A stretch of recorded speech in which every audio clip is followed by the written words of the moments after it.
Doctor ದೀಪಂಜಿ, ಸಹಾಯಕ ಪ್ರಾಧ್ಯಾಪಕಿ, ಸಸ್ಯರೋಗಶಾಸ್ತ್ರ ವಿಭಾಗ, ಸಂಪೂರ್ಣ ಅಂತಾರಾಷ್ಟ್ರೀಯ ಕೃಷಿ ಮತ್ತು ತೋಟಗಾರಿಕಾ ತಾಂತ್ರಿಕತೆ, ಕೆಬಿ ದೊಡ್ಡಿ, ಮದ್ದೂರು.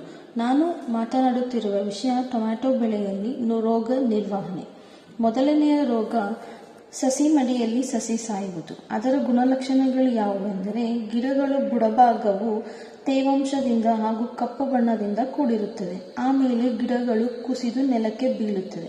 ಈ ಸಸಿ ಮಡಿಯಲ್ಲಿ ಸಸಿ ಸಾಯುವ ರೋಗವನ್ನು ತಡೆಗಟ್ಟುವ ನಿರ್ವಹಣಾ ಕ್ರಮಗಳು ಯಾವುವೆಂದರೆ, ಏರು ಸಸಿ ಮಡಿಗಳನ್ನು ತಯಾರಿಸಿ ಸಾಕಷ್ಟು ನೀರುಣಿಸಿ ಅದನ್ನು 400 ಅಥವಾ 500 ಗೇಜಿನ ಪಾರದರ್ಶಕ ಪಾಲಿಥೀನ್ ಪೇಪರ್ನಿಂದ ಏಪ್ರಿಲ್ ಅಥವಾ ಮೇ ತಿಂಗಳುಗಳಲ್ಲಿ 6 ವಾರಗಳ ಕಾಲ ಮುಚ್ಚಿರಬೇಕು.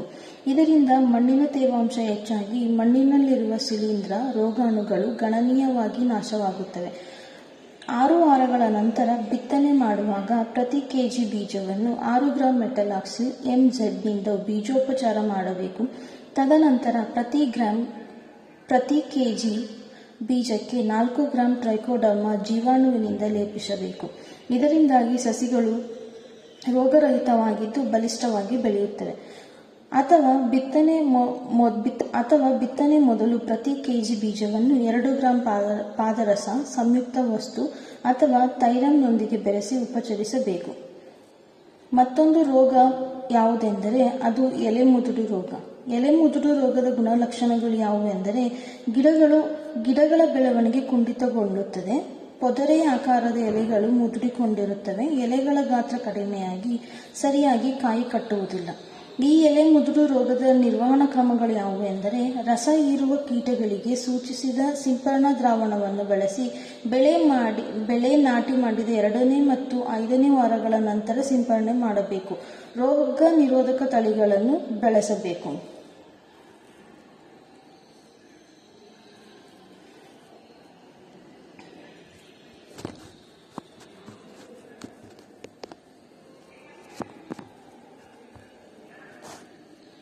ಮತ್ತೊಂದು ರೋಗ ಯಾವುದೆಂದರೆ ಅದು ಎಲೆ ಚುಕ್ಕೆ ರೋಗ.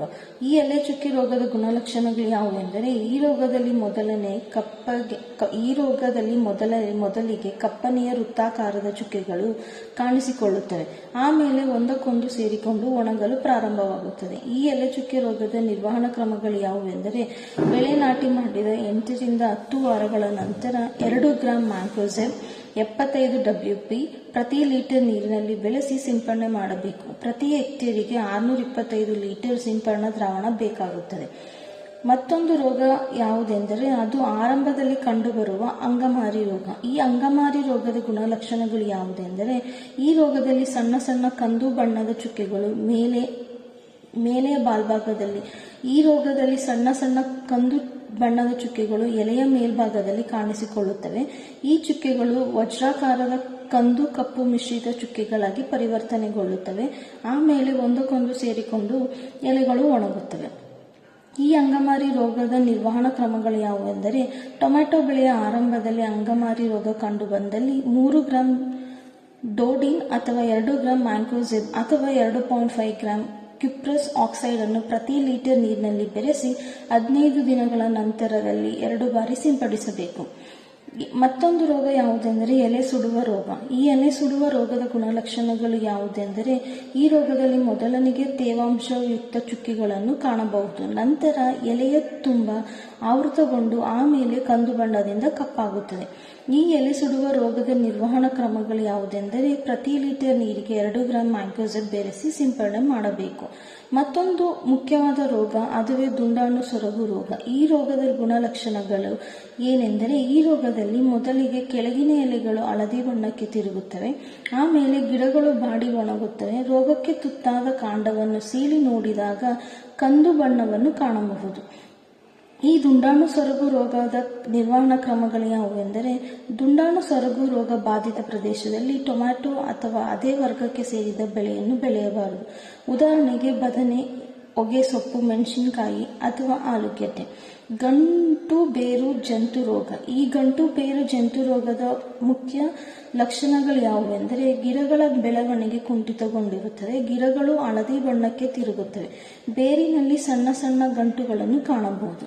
ಈ ಗಂಟು ಬೇರು ಜಂತು ರೋಗದ ನಿರ್ವಹಣಾ ಕ್ರಮಗಳು ಏನೆಂದರೆ ಪ್ರತಿ ಗಿಡದ ಕಾಂಡದ ಬುಡದಲ್ಲಿ ಬೇರು ಸಡಿಲಿಸಿ 3 ಗ್ರಾಂ ಕಾರ್ಬೋಫ್ಯೂರಾನ್ ಅರಳು ಬೆರೆಸಿ ತೆಳುವಾಗಿ ನಿರ್ಮಿಸಬೇಕು. ಮತ್ತೊಂದು ಮುಖ್ಯವಾದ ರೋಗ ಅದುವೇ ಬೂದಿ ರೋಗ. ಬೂದಿ ರೋಗದ ಗುಣಲಕ್ಷಣಗಳು ಏನೆಂದರೆ ಎಲೆಗಳ ಮೇಲ್ಭಾಗದಲ್ಲಿ ಹಳದಿ ಚುಕ್ಕೆಗಳನ್ನು ಕಾಣಬಹುದು, ಕೆಳಭಾಗದಲ್ಲಿ ಬಿಳಿ ಅಥವಾ ಬೂದು ಬಣ್ಣವು ಕಾಣಿಸಿಕೊಳ್ಳುತ್ತದೆ, ನಂತರ ಎಲೆಗಳು ಒಣಗಲು ಪ್ರಾರಂಭವಾಗುತ್ತವೆ. ಬೂದಿ ರೋಗದ ನಿರ್ವಹಣಾ ಕ್ರಮಗಳು ಯಾವುವೆಂದರೆ ಬೂದಿ ರೋಗದ ಬಾಧೆ ಕಂಡು ಬಂದಲ್ಲಿ 3 ಗ್ರಾಂ ನೀರಿನಲ್ಲಿ ಕರಗುವ ರಂಜಕ ಪ್ರತಿ ಲೀಟರ್ ನೀರಿನಲ್ಲಿ ಕರಗಿಸಿ ಬೆಳೆಗೆ ಸಿಂಪಡಣೆ ಮಾಡಬೇಕು. ಮತ್ತೊಂದು ಮುಖ್ಯವಾದ ರೋಗ ಅದುವೇ ಫಿಸೇರಿಯಂ ಸೊರಗು ರೋಗ. ಈ ರೋಗದ ಗುಣಲಕ್ಷಣ ಏನೆಂದರೆ ಈ ರೋಗವು ಶಿಲೀಂಧ್ರದಿಂದ ಬರುತ್ತದೆ. ರೋಗಕ್ಕೆ ತುತ್ತಾದ ಗಿಡಗಳು ಹಳದಿ ಬಣ್ಣಕ್ಕೆ ತಿರುಗುತ್ತವೆ, ಆಮೇಲೆ ಎಲೆಗಳು ಕೆಳಗೆ ಬಾಗುತ್ತವೆ, ನಂತರ ಗಿಡ ಪೂರ್ತಿ ಒಣಗುತ್ತದೆ. ಈ ರೋಗದ ನಿರ್ವಹಣಾ ಕ್ರಮಗಳು ಏನೆಂದರೆ ರೋಗ ಪೀಡಿತ ಗಿಡಗಳನ್ನು ಕಿತ್ತು ನಾಶಪಡಿಸಿ ಪ್ರತಿ ಲೀಟರ್ ನೀರಿಗೆ 3 ಗ್ರಾಂ ತಾಮ್ರದ ಆಕ್ಸಿಕ್ಲೋರೈಡ್ ಅಥವಾ 2 ಗ್ರಾಂ ಕಾರ್ಬನ್ ಡೈಸಿನ್ ಬೆರೆಸಿ ದ್ರಾವಣದಿಂದ ಸರಿಯಾಗಿ ಮಣ್ಣು ತೊಯ್ಯುವಂತೆ ಸುರಿಯಬೇಕು. ಧನ್ಯವಾದಗಳು.